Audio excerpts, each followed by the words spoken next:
All right. Good afternoon, world. This is Eddie Johnson, EJ, the Automotive Detailing Innovator, and I'm actually off today. I work Thursday through Monday. So today is like I guess I would say Saturday, right? Since I'm off tomorrow, yes. Um, Today is like my Saturday. I wanted to check out this new software and blogging kit that I'd ordered and get it all set up. I think I'm gonna use this particular setup more at home versus at work because I have a similar setup at work and I also have a different type of tripod that I use when I need to have height and length. Before I go into what I want to talk about, which it will be briefly, I want to raise up my YouTube channel but the viewers can see it. I'm hoping my viewers can see it because it's blocked in my face and I can't tell if y'all see it or not, but here we go right here. I don't know what angle works the best, forward or back. All right, I'm gonna sit this down. I'm in the comforts of my own living room, and I've been in the automotive detailing industry since 1980, and I've worked around numerous detailers, detailers that was already of age, and detailers that just got into the automotive detailing field. And one thing about flat rate that I would say, which is a way most dealerships are paying their employees, that's technicians and automotive detailers, that it changed the rule of the automotive field. Um, I would say very greatly when in the first job I worked that was flat rate, I want to say it was in 1990 or 1991, one of those years, and I was living in Atlanta, Georgia at the time, and I put in the application for this job as an automotive detailer, and they told me that they didn't pay hourly, they paid flat rate hours, and I asked them how did flat rate hours work, and they broke it down to how flat rate hours could work for a technician or automotive detailer. It depends on how much work he could get done and how much each job paid, because each job paid individually, right? So just say if you got a job that say 2 hours and the job might pay 2 hours, but you could do the job in an hour, so you're an hour to the good.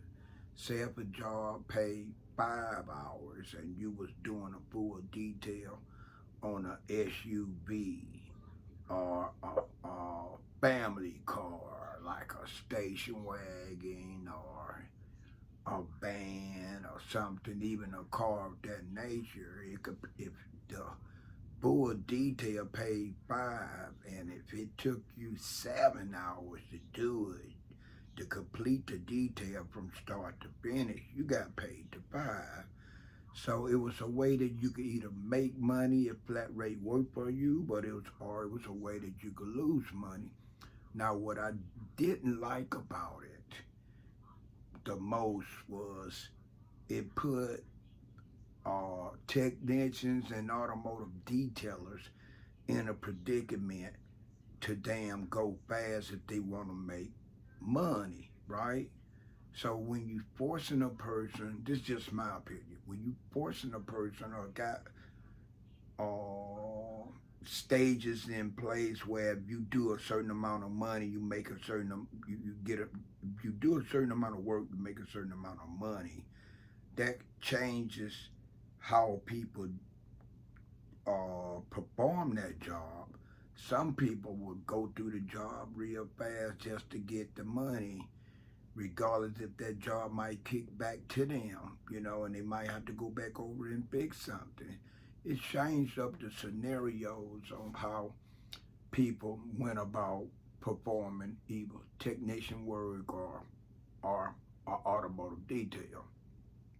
Now, um, on the company point of view, being dealerships and salons or whoever was getting paid flat rate to work from a company standpoint of view, I could understand because you had guys, technicians, and even some detailers. If they got paid by the hour, they might make one car last them 8 hours.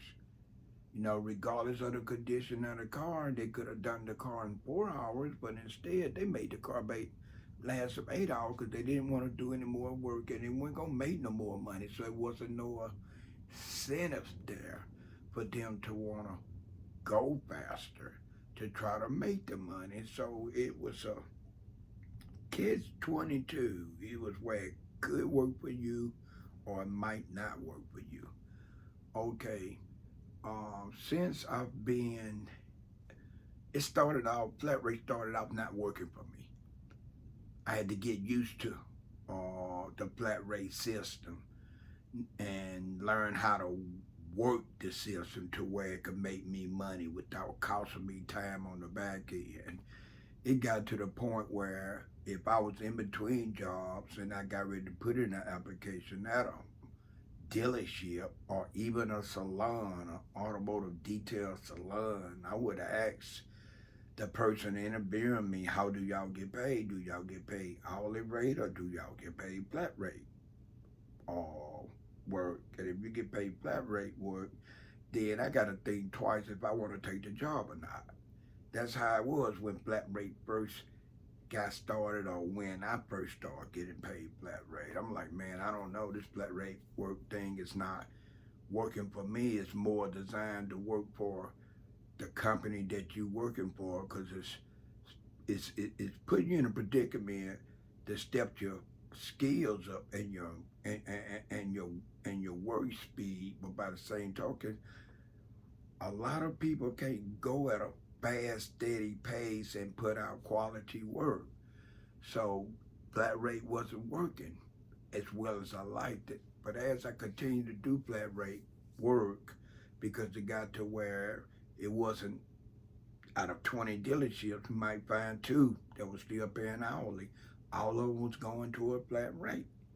In other words, trying to get as much production they could out of the technician or the automotive detailer that was working for them. And when I look at it like that, I can understand why they did it. Because I've been around guys that start on one car in the morning, don't even finish a car that day.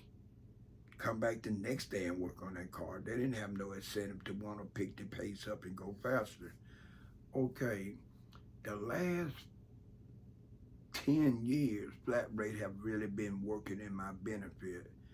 Um, One thing I had to understand and realize about me, regardless how much a person paying me to do a job, it's not in me to do unsatisfactory work because I'm doing the work for me. Even though I'm getting paid for doing the work and even though whatever dealership or salon I'm working for, it's their business. When I do each car, I do each car individually. And that car is done for me. And I'm a critic of my own self. Each day I perform any form of automotive detailing services, I try my best to do the best I could possibly do. So saying that to say is I don't master trying to cut no corners.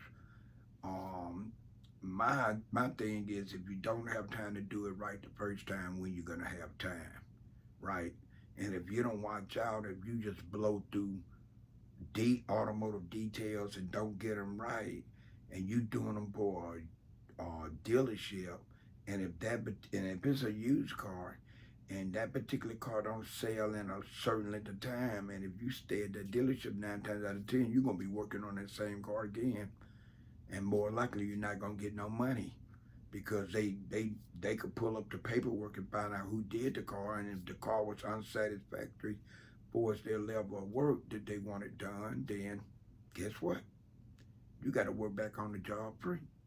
I've known that to happen to guys that was blowing through cars. They were blowing through cars so fast, and the people, like the supervisors and the managers, know it was almost impossible to blow through a car that fast, especially if you've been working with them long enough to where at first you was getting paid hourly and it took you all day, maybe the next day to do one detail. Now they done changed the way you get paid and you getting paid flat rate and you blowing through these cars quicker than you did when you was getting paid straight hourly.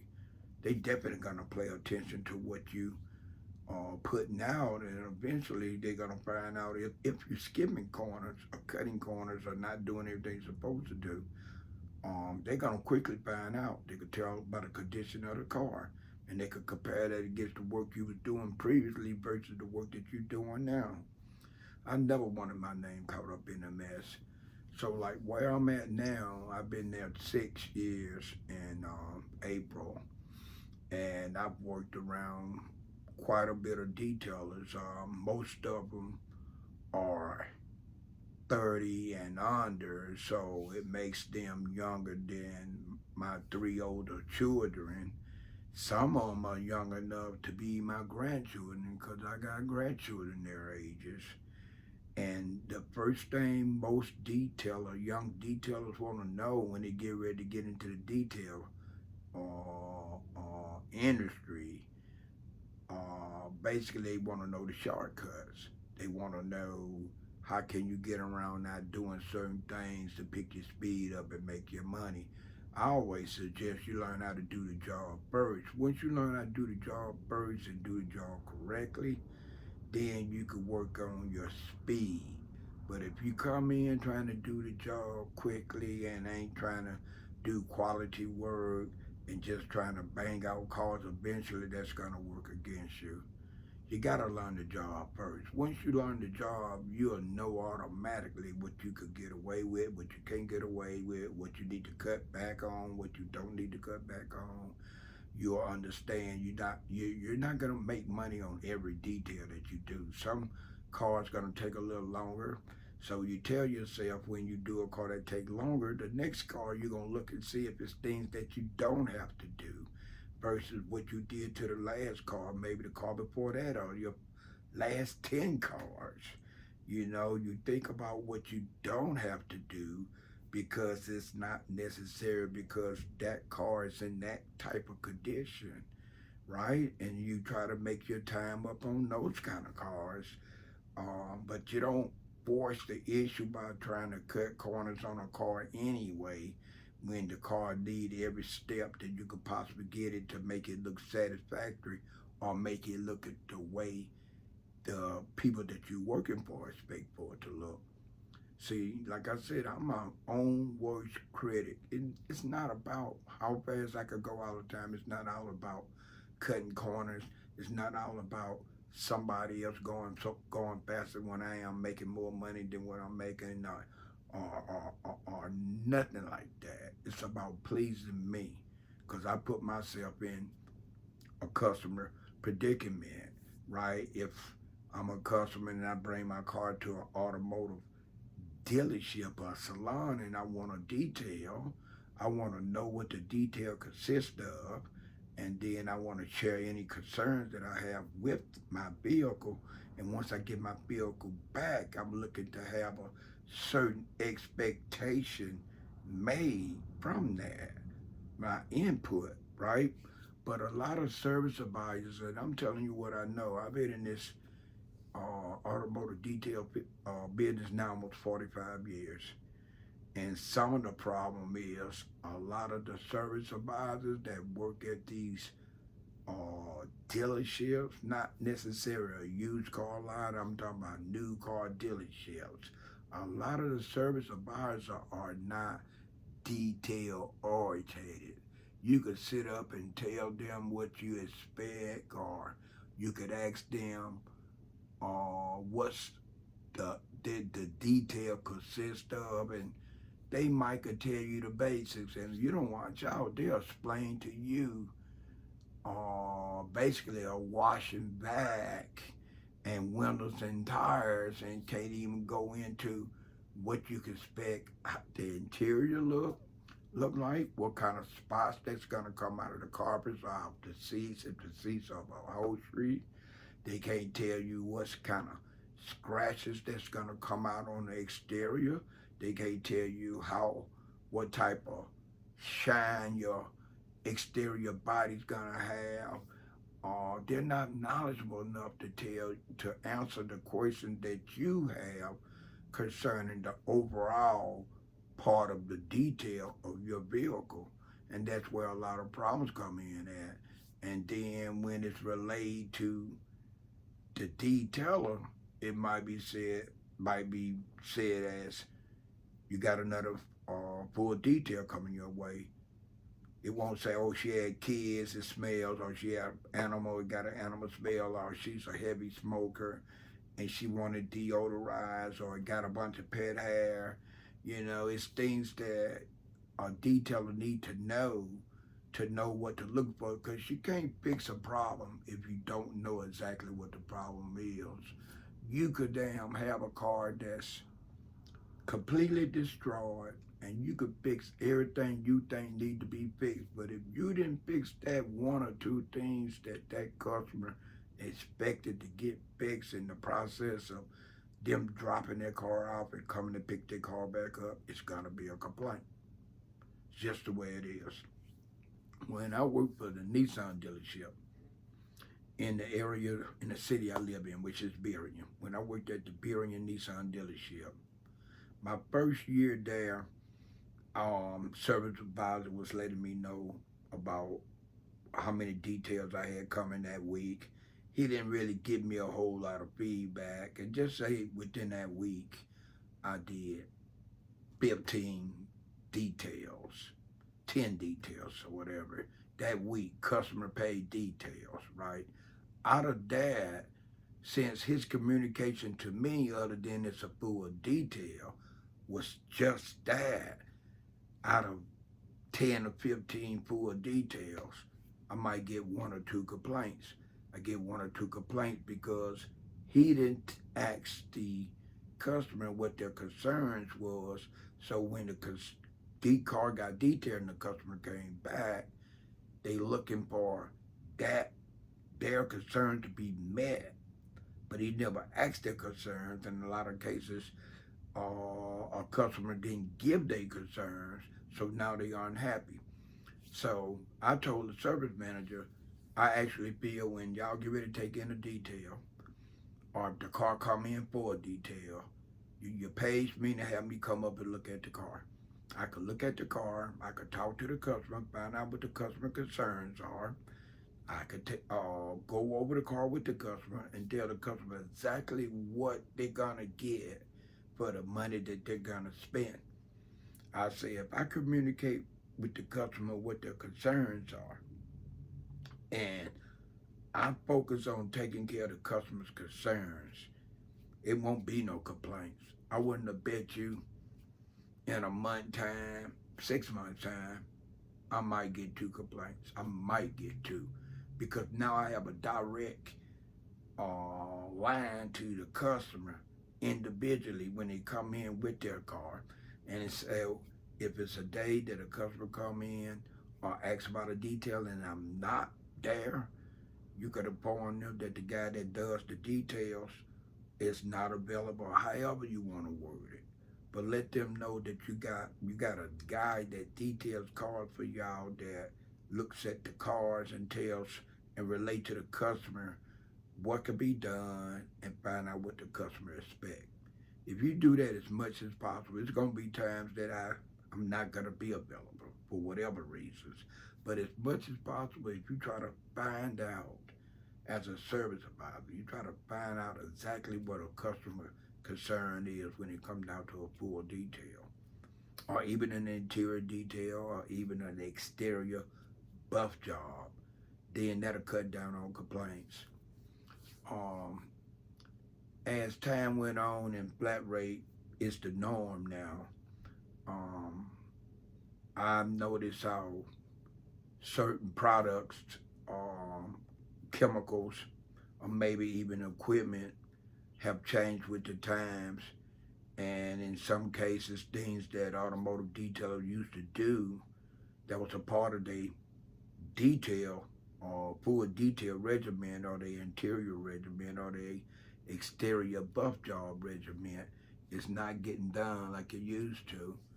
Um, I've been the dealership that I'm at now currently at.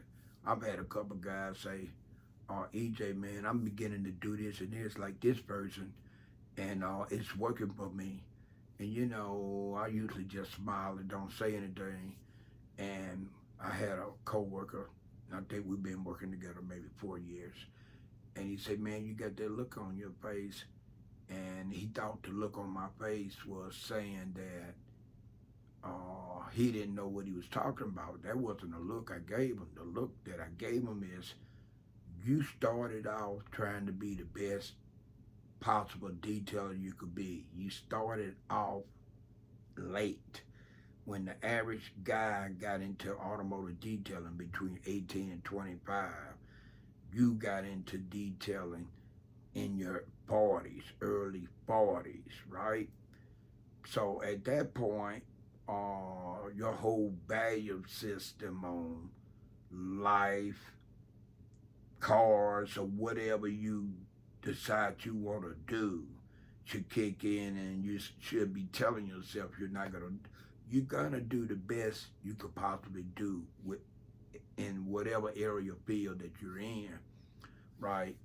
It shouldn't be no looking around and watching what other people doing, and they making money, maybe making more hours than you, or they getting done faster than you, and they go into the next car, so you want to be able to keep up with them, so you come out of your comfort zone.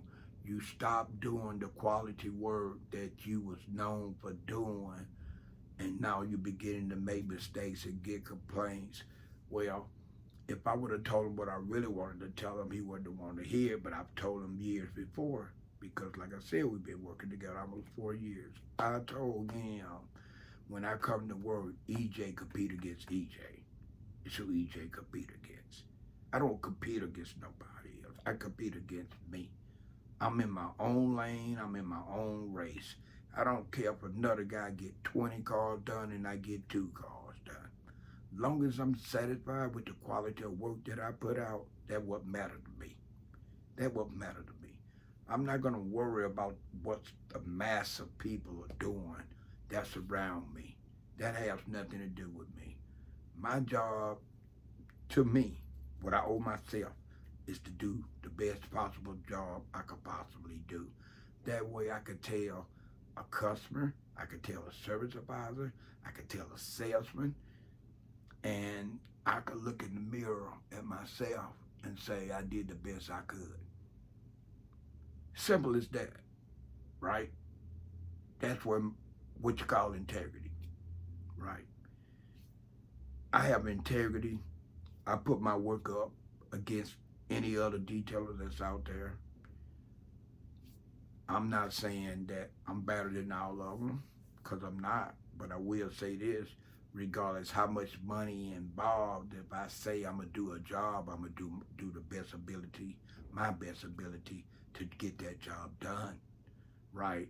And I'm a long way from a slouch, and I've been this way for the last 30 years in the automotive detailing game, right? But at that point, you have to decide, what do you want? Do you want the money, or do you want the integrity and the name that comes with having integrity in what you're putting out? So which mean the most? Some people would choose money. Don't get me wrong, I love money just like the next person. But by the same token, long after I'm not getting the money from that particular dealership, I won't, if my name is said by anybody that know me, the last thing I want to be known as a okay detailer, not so good detailer. Some of the words I would want to use, I'm not gonna use because this is a video. I'm gonna try to keep it clean, but I want my name to mean what I want it to mean, and that means all the world to me. Doesn't matter about anybody else.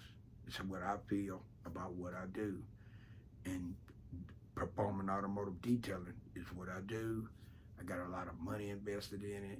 I got brand new equipment that I haven't even used yet because after I ride off into the sunset of working a regular 9 to 5 job and I'm getting whatever monies I got coming to me for lasting that long, working for whoever, then I still want to detail cars, right? So I put myself in a predicament now to have some of the things that I never could afford back when I was detailing. It was almost like I took two rocks together and make a fire. I didn't say no two sticks and rubbed them together. I said two rocks and rubbed them together to make a fire. That's how it was back then. My detailing skills, um, and the equipment and the chemicals that I'm used back then is primitive compared to what we got now. So why wouldn't I be a better detailer? We living in the information age. You got Google, you got YouTube. There's so many ways that an automotive detailer or anybody that want to fine tune their trade, they could find it on YouTube. They could watch videos.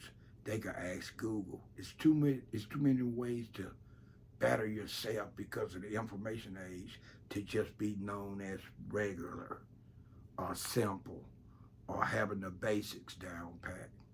I don't deal with the damn basics. I go back to the basics when it comes down to, like, if I prep a car or someone prep a car for me and it don't look right and I gotta re-prep it again, I go back to the basics. Then I go back to the basics because the basics is how I started out, you know, and I damn cover all the basics. And once I cover all the basics, then I can spring forward into today's time. But a good prep job, a good prep job, and I'm gonna do a video on this real soon because I've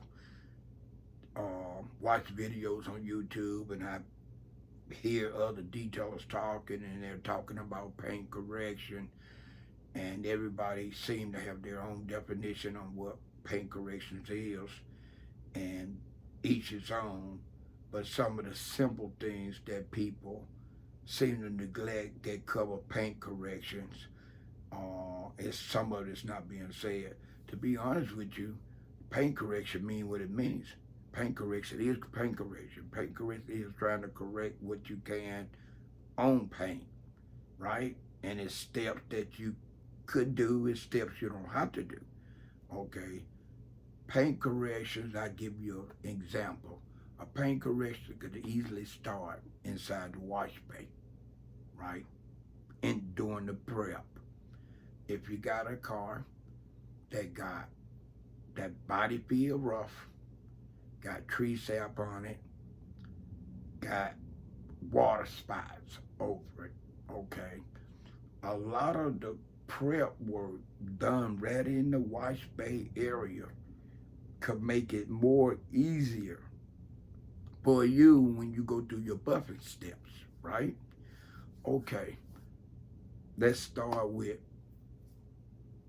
the car being in the wash bay and you wash the car, you do the door jams, you done the motor, you done out the rams, the fender wells and all that. Okay, while you rub your hand on the hood and just say the hood feel rough. Okay, that's kind of like a common sense thing. Hood feel rough. Well, it need a clay bar. If you do a wash job on a car and the water spots that you thought might have been dirt that was gonna wash off didn't come out, then you got several ways. You got a iron decon bath. You can get a car. You can get a car acid wash to remove the water spots. If the car got tree sap on it, once you did the complete prep job, you could remove the tree sap. Or if the tree sap is so noticeable to the point where it's all over the car, and while you prepping the car, washing the car, and the tree sap is sticky, the best thing I suggest to do is to get the tree sap out. Okay, the number one thing a person used to use, or detailers use for removing tree sap, and I did too, was lacquer thinner. Lacquer thinner 9 times out of 10 to take tree sap out, but it'll leave a shadow.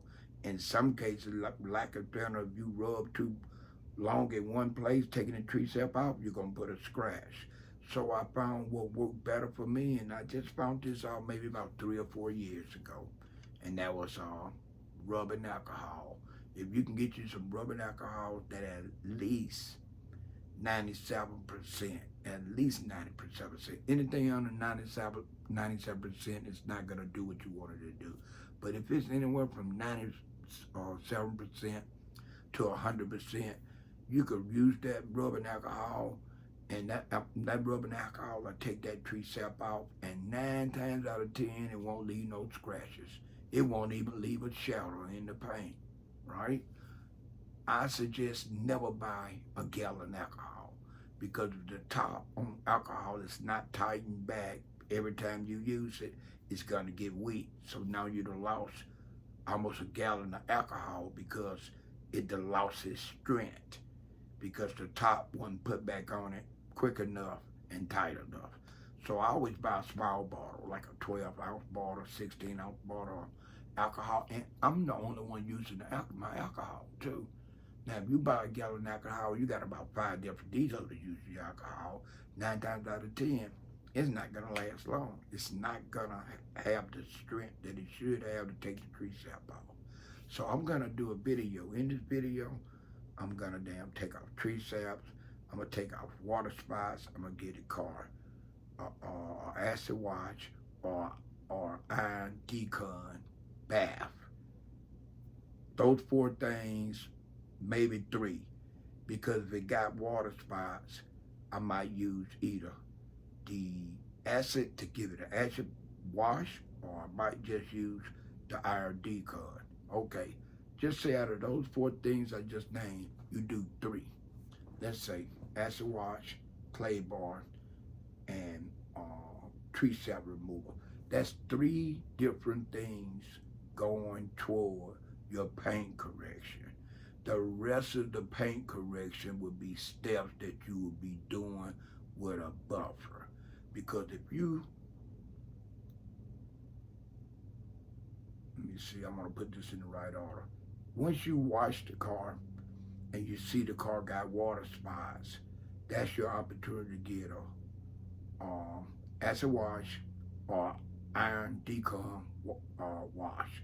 Okay, you done washed it, you done gave it an acid wash or iron decon wash, then then the next thing you want to do, if it don't have no tree sap on it, is clay bar. If it do have tree sap, you want to remove the tree sap first, and then you give it a clay bar. All those things right there done right there in the wash bay. Okay, once you get it to your area where you working and you get the body all dried out and the water blowed out of the cracks, the next thing you want to do is figure out how you want to buff it. But see, I've been buffing cars so long, while I'm doing my work in the wash bay, prepping the car, doing some of the pre-paint correction steps that I just named, clay bar, acid wash, and tree sap removal, clay bar, wash, clay bar, iron decon remover. I'm already done took care of 3 steps right there in the wash bay. Okay, while I'm doing that, I'm looking at the paint and I'm trying to figure out what way I want to attack the actual exterior part for my buffing techniques. You know, and if I had to guess, if it's a dark car, I'm probably going to end up doing 3 steps. And that's a cut with a wool pad, or with a high-speed buffer, what they call rotary buffer these days, or cut with a DA pad, using DA buffer with cutting cream, or I could use the to call it dual action buffer, right? My two choices of that, if I'm doing 3 steps, would be rotary buffer with a wool pad. I prefer wool pad over bone cutting pad. Cone putty pads get real hot real fast, right? And I just like the wool pad because I'm old school, so I will use the wool pad first to do the first cut, and then second I will figure out, do I want to use my rotary buffer with the bone finishing pad, or do I want to use the DA machine with a DA finishing pad would be my second step, and then my third step would be either use the DA to put on some form of base coat wax to take it off, or do I want to use the apply whatever wax as a base coat using my hand. Now, it's always that possibility that you come across the cars that need to be wet sanding, and that's something that I would do on my own personal cars, but I don't do wet sanding for no customer paid cars, not even no dealerships. I don't want to get involved in no heavy liabilities like that. I trust my buffing skills to the T. But when you start talking about wet sanding, I draw a line. I'm not trying to do everything every other detailer tries to do. And I'm not trying to specialize in everything all the other detailers specialize in. Like I said before, I stay in my own lane. So I'm gonna hold this back up, let y'all get another look. And I'm gonna get ready to end this video. I don't know how long it is. I've been sitting in my living room doing it the whole time. It felt good to be off. And I would like to say Happy New Year. And it is EJ, the Automotive Detailing Innovator, signing out. Peace.